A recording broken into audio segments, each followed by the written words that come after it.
नमस्कार साथियों, N study point पे आप सबका हार्दिक स्वागत है। दोस्तों, हम अपनी कल की कक्षा में अपना आर्टिकल 13 कंप्लीट पढ़ चुके थे। आज हम पढ़ते हैं दोस्तों समता का अधिकार, जो आर्टिकल 14 से 18 तक है। ठीक है दोस्तों, हमारे संविधान निर्माताओं ने जो क्या है हमारा आर्टिकल 14, 15, 16, 17 और 18 ये 5 आर्टिकल क्या है दोस्तों, हमारे संविधान निर्माताओं ने ये बताने के लिए रखे कि जो भारत देश बनेगा उसमें कोई भी नागरिक खुद को क्या है हीन फील ना करे, मतलब नीचा फील ना करे।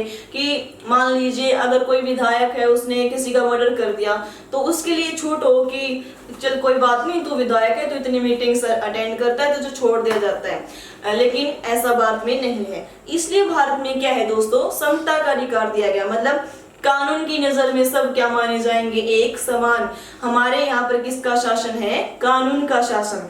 ठीक है दोस्तों, अब हम क्या देखते हैं, हमारे जो आर्टिकल 14 है उसके अंदर 2 बातें आती हैं, विधि के समक्ष समानता और दूसरा आता है विधियों के समान संरक्षण। इन दोनों बातों में क्या है, स्टूडेंट्स बहुत उलझते हैं। आज हम इनको बिल्कुल एक स्टोरी के रूप में समझेंगे और आपको बहुत अच्छे से समझ में आ जाएगा। सबसे पहले हम देखते हैं विधि के समक्ष समानता, मतलब क्या इस बात का कि कानून की नजर में सब एक समान है, कानून की नजर में कोई छोटा बड़ा नहीं है। इसको हम एक एग्जांपल से समझते हैं दोस्तों। मान लीजिए ये कोई टीचर है, ठीक है, क्लासरूम है ये हमारी कोई, और ये बहुत सारे बच्चे बैठे हैं यहाँ पर। ठीक है, अब जो ये बच्चा है ये किसका है, सीएम का बच्चा है। ये किसका है, चीफ जस्टिस का बच्चा है। ये हमारे प्रधानमंत्री जी का बेटा है।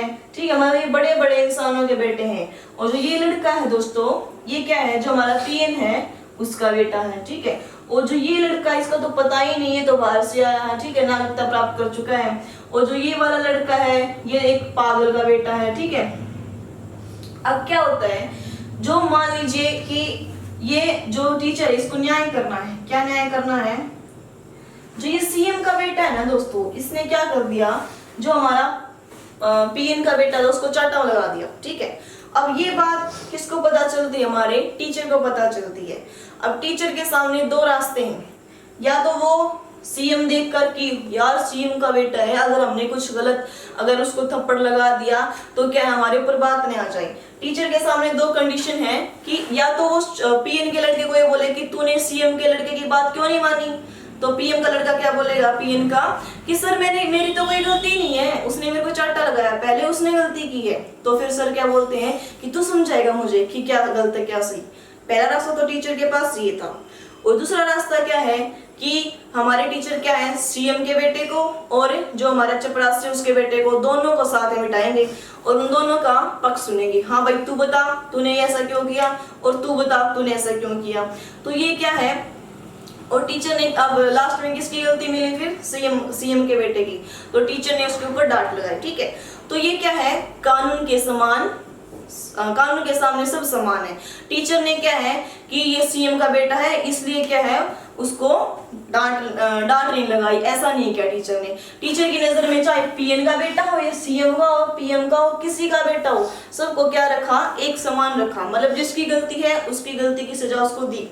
तो इसका क्या था, अब आपको ये बात समझ में आ चुकी होगी कि जो ये हमारा कानून है और इसके सामने क्या है, सब समान है, मतलब विधि के समान समानता, कानून के सामने सब समान माने जाएंगे। ठीक है, अब दूसरी कंडीशन क्या है, अब मान लीजिए कि हम या जैसे ये बच्चे ही बैठे हैं, ये क्या है नीचे बैठे हैं, ये टीचर बैठा चेयर पर। ठीक है, अब इनको फील क्या हो रहा है दोस्तों कि हमारे ऊपर कोई बैठा है, हम अपने देश के नागरिक हैं, हम नीचे हैं, हमें क्या फील हो रहा है कि हमारे ऊपर कोई बैठा है। कौन बैठा है, कानून। कौन बैठा है, कानून। और कानून हमें क्या कहता है, सुनो तो मेरे नजर में एक समान रहना चाहिए। ठीक है, मतलब हमें क्या फील हो रहा है कि हम नीचे हैं, मतलब हमें हीन फील हो रहा है ना कि कानून ऊपर है और हमारी तो कोई सुन ही नहीं रहा, कानून की नजर में सब समान है, सबके लिए एक जैसा दंड है। ठीक है, तो अब क्या होता है लेकिन दोस्तों इसका एक अच्छा उदाहरण ये है कि जो हमारा नॉर्वे देश है, स्वीडन है, फिनलैंड है, वहां पर भी जैसे कोरोना आया था तो भारत में क्या कानून अपनाया गया था कि घर से बाहर नहीं निकलने दे रहे थे लोगों को, घर से बाहर निकलते क्या है, डंडे बरसा रहे थे। ठीक है, क्यों? ताकि वो अपने स्वास्थ्य का ध्यान रख सकें। लेकिन जो नॉर्वे, स्वीडन और फिनलैंड जैसे देश हैं, उन वहाँ के नागरिकों ने क्या किया, जब सरकार ने लॉकडाउन लगाया तो उन्होंने क्या कर दिया, उसका विद्रोह शुरू कर दिया, विरोध शुरू कर दिया कि तुम सिखाओगे क्या हमें कि हमें अपना ध्यान कैसे रखना है।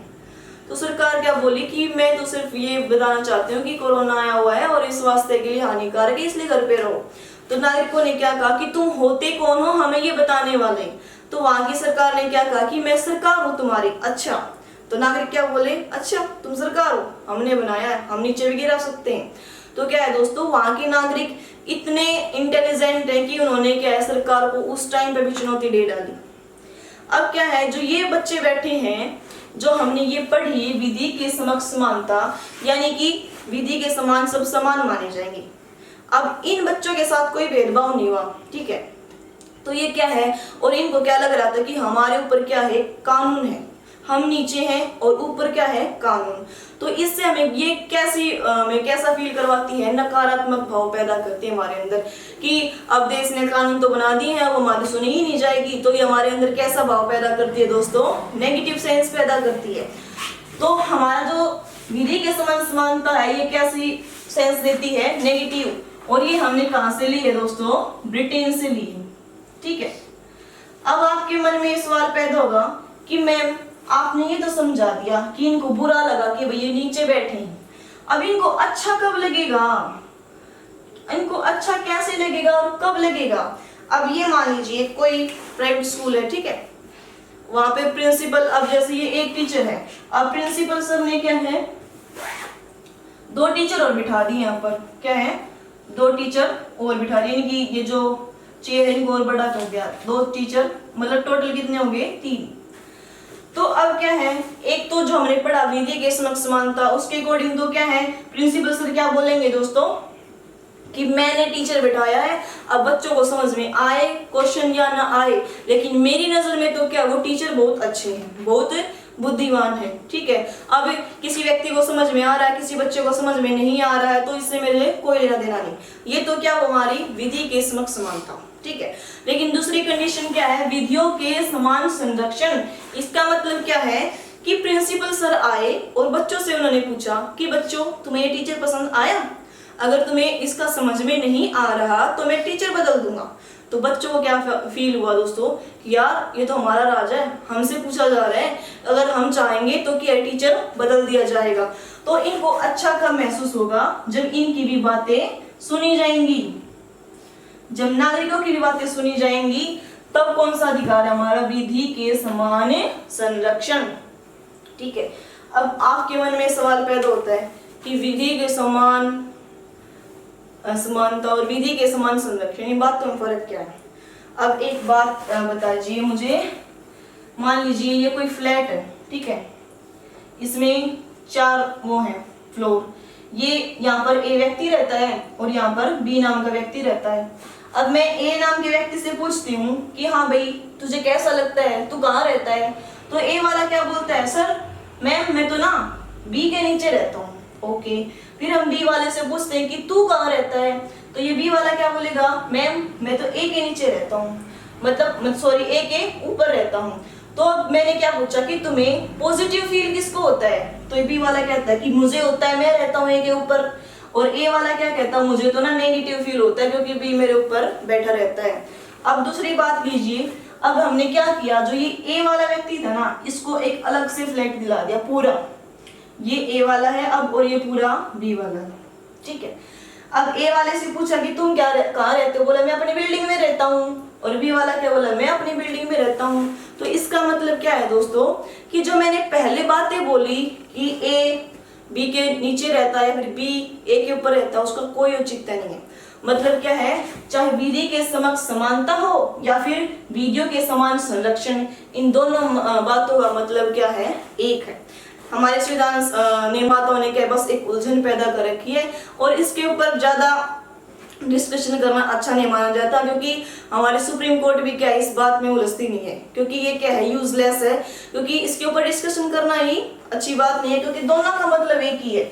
लेकिन जो ये हमारी जो सेकंड वाली बात है, यह कैसी सेंस देती है, हमें पॉजिटिव सेंस देती है, क्योंकि इसमें नागरिकों को ये लगता है कि हमारी बात सुनी जा रही है, ठीक है। और ये हमने कहाँ से लिया दोस्तों, यूएसए से ली है। अब आपके मन में सवाल पैदा होगा कि मैम कि क्या आर्टिकल 14 का कोई अपवाद है, मतलब आर्टिकल 14 किसी के ऊपर लागू नहीं होता? जी बिल्कुल है। कौन सा है वो? जो हमारे राष्ट्रपति हैं और जो हमारे राज्यपाल हैं उनके ऊपर आर्टिकल 14 लागू नहीं होता दोस्तों, ठीक है। अभी तो मैम आपने ये बोला था कि कानून के समान सब सुरक्षित है, चाहे वो सीएम हो, पीएम हो, कुछ भी हो। लेकिन ये क्या है बेटा? अपवाद है ये। क्या है ये? अपवाद। कौन? राष्ट्रपति और राज्यपाल। राष्ट्रपति और राज्यपाल के हमारे अपवाद है। कैसे? जब इन दोनों का कार्यकाल चल रहा होगा तो इनको गिरफ्तार नहीं किया जा सकता। और दूसरी बात, जैसे हमारे संसद का कार्यकाल चल रहा है, लोकसभा और राज्यसभा, अगर हमारे संसद के सदस्य वहां पर कुछ अनाप शनाप बोल देते हैं सरकार के बारे में तो उनको भी गिरफ्तार नहीं किया जा सकता। अब आपके मन में एक सवाल फिर से पैदा होगा कि राहुल गांधी को क्यों गिरफ्तार किया गया? उनको इसलिए गिरफ्तार किया गया क्योंकि उन्होंने संसद में नहीं बोला था कि मोदी जी चोर है, उन्होंने संसद के बाहर बोला था। अगर हमारे संसद के अंदर बोलते हैं सरकार के बारे में बुरा भला तो उसको कोई भी अरेस्ट नहीं करेगा, लेकिन जैसे ही वो संसद के बाहर जाएंगे, अगर वो अनाप शनाप बोलते हैं सरकार के बारे में तो उनके ऊपर कार्यवाही की जाएगी। इसलिए राहुल गांधी के ऊपर कार्यवाही की गई। और दूसरी बात क्या है, जो हमारे राष्ट्रपति और राज्यपाल हैं वो उनकी पावर्स जो हैं, उनके जो कर्तव्य हैं, उनको साबित करने के लिए उनके क्या जो हमारी सुप्रीम कोर्ट है उसके प्रति जवाबदेही नहीं होती। मतलब क्या है, ये देश के जो जितने नागरिक हैं उन सब से ऊपर माने जाते हैं। 28 राज्य हैं, 28 राज्यपाल और राष्ट्रपति एक, मतलब टोटल 29 जो नागरिक हैं वो बाकी देश के नागरिकों से ऊपर माने जाते हैं, ठीक है। ओके, तो अब क्या होता है, जो ये राष्ट्रपति होता है, मान लीजिए जैसे विधायकों ने मर्डर कर दिया, ठीक है, लेकिन जो वो मीटिंग में है, मतलब सांसद की जो स्तर चल रहा उसमें है, तो भी उसको गिरफ्तार नहीं किया जा सकता। अब आपके मन में क्या सवाल आया, उस इंसान ने मर्डर कर दिया यानी कि मर्डर कर दो सांसद बन जाओ तो जेल जाने से बच जाओगे? नहीं, तुम्हारा जैसे ही कार्यकाल पूरा होगा, कार्यकाल पूरा होने के बाद तुम्हारे ऊपर क्या की जाएगी दोस्तों? कार्यवाही की जाएगी। तो दोस्तों आज की कक्षा में हमने समझा कि आर्टिकल 14 क्या होता है, विधि के समान समानता और विधि के समान संरक्षण, इन दोनों बातों को अच्छी तरह समझा। आशा करती हूँ आपको यह वीडियो पसंद आएगी और ये सब समझ में आया होगा। अगर वीडियो पसंद आए तो लाइक, शेयर, कमेंट और सब्सक्राइब करना न भूलें। धन्यवाद साथियों।